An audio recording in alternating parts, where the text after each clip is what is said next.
It's I guess expedience says, well, we're going to suspend the rules out of expedience. We need to move this along. Do you want to come back to a special session?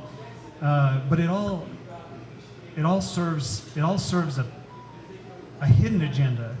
And if it was just expediency, if it was just like, hey, we're up against the clock, let's get these things through, that would be one thing. But when you look at the bills that come through on that fast track, a lot of them are things like the funding of the Great Salt Lake, or the agreement to swap out all of San Juan County SITLA sections to other counties.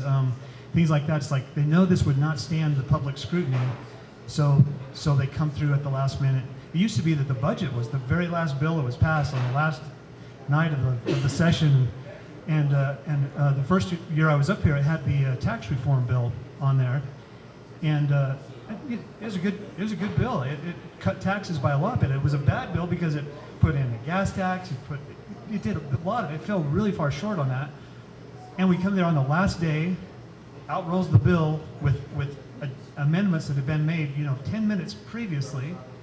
And I just had to say, well, there's no way I can vote for this. Number one, it was detrimental to rural, so I said I can't support it. It was almost where it needed to be before, but now you pull this last minute switch. You got to have people that will stand up, and legislators that will stand up and vote no on that. I was talking to the Freedom Caucus guys in Washington D.C. because they have state freedom caucuses, and I said we need one in Utah. They came back and they said, we want to come. Utah's really good on their social issues, abortion and gun control and all these things, but on their fiscal issues, everybody votes for the base budget. And I said, well, that's like the culmination of the whole session. It's like working all session and then voting against the base budget is.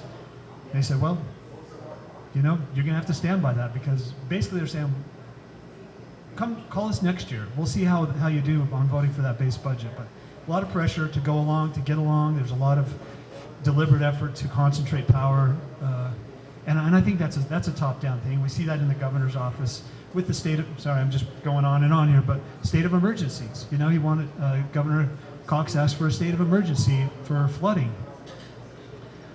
Well, we were coming back in 30 days. I said, let's just do a 30-day state. We don't need a 90-day state of emergency. Let's just 30 days. In 30 days, we'll see how that's going. And instead of saying, we disagree and we're going to go the 90 days, which they did, and rejected my proposed amendment. But the next day, there's an op-ed out from the governor castigating those short-sighted representatives who tried to do this thing and overwhelmingly defeated. And it's like, that's not necessary. You wanted 90 days, you got 90 days. I would have preferred 30 days.